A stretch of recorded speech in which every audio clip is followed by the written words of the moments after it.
ఏదో ముచ్చర్ల గ్రామంలో ఉన్నటువంటి 1400 మంది ఓటర్స్ ఎవరైతే ఉన్నారో అందరూ కూడా తెలుగుదేశం పార్టీ సభ్యత్వం తీసుకున్నట్టు రాష్ట్రంలో ఎక్కడా లేని విధంగా వారు చేపట్టినటువంటి ఈ సభ్యత్వ నమోదు కార్యక్రమం 100% సభ్యత్వం చేర్చుకున్నటువంటి గ్రామంగా ఆ గ్రామాన్ని ఎంపిక చేసినట్టు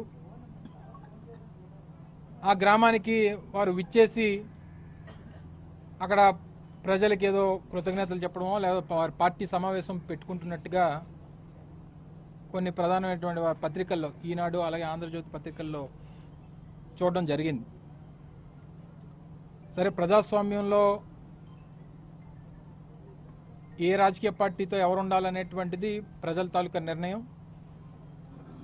ప్రతి గ్రామంలో వివిధ రాజకీయ పార్టీలకు సంబంధించినటువంటి నాయకత్వాలు, ఆయా రాజకీయ పార్టీలకు సంబంధించినటువంటి ఆలోచన విధానాల్ని నమ్మి వెంట నడిచేటువంటి ప్రజలు ప్రతి గ్రామంలో ప్రతి ప్రాంతంలో కూడా ఉంటారు. అయితే లేనిది ఉన్నట్టుగా సృష్టించి తద్వారా రాజకీయంగా లబ్ధి పొందుదాం అనేటువంటి ప్రయత్నం చేయడం అనేటువంటిది కరెక్ట్ కాదు.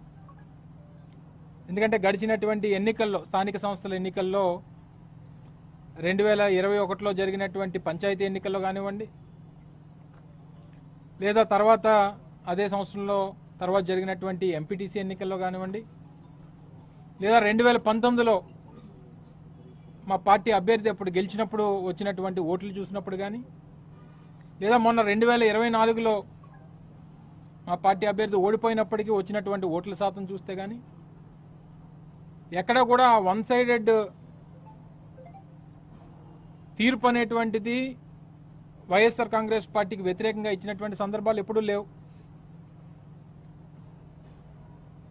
అక్కడ యునానిమస్గా మా పార్టీ అభ్యర్థి సర్పంచ్గా ఎన్నికయ్యారు.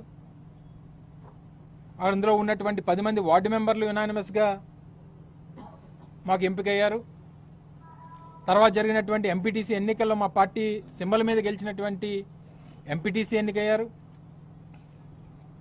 మొన్న 2024లో జరిగినటువంటి ఎన్నికల్లో రాష్ట్రంలో అతిపెద్ద నియోజకవర్గం, మెజారిటీ కూడా ఆ రకంగానే ఆ రోజు వచ్చినప్పుడు అప్పుడు కూడా పోనీ ఆ గ్రామంలో ఏదైనా వన్ సైడెడ్గా తీర్పు వచ్చిందానంటే 1350 పైచిలకు ఓట్లు పోలైతే 600 ఓట్లు వైఎస్ఆర్ కాంగ్రెస్ పార్టీకి, 750 160 ఓట్ల మెజారిటీ తెలుగుదేశం పార్టీకి ఆ గ్రామంలో వచ్చాయి.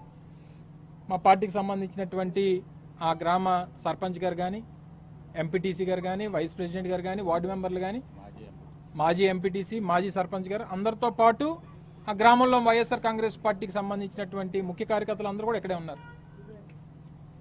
మరి 100% సభ్యత్వం ఏ రకంగా జరిగింది అంటే మిమ్మల్ని మీరు మోసం చేసుకుంటున్నారా, లేదా ప్రజల్ని మభ్యపెడుతున్నారా, లేదా ఇంకేమన్నా దీని వెనకాల కాన్స్పిరసీ అనేటువంటిది, దీనికి వెనకాల ఇంకేమన్నా ఉందా అని చెప్పి దీని మీద నలుగురు ముఖ్య నాయకులతో మాట్లాడితే మరికొన్ని వాస్తవాలు అనేటువంటి బయటకు వచ్చాయి. అక్కడ స్థానికంగా ఉన్నటువంటి కొంతమంది వ్యాపారస్తులు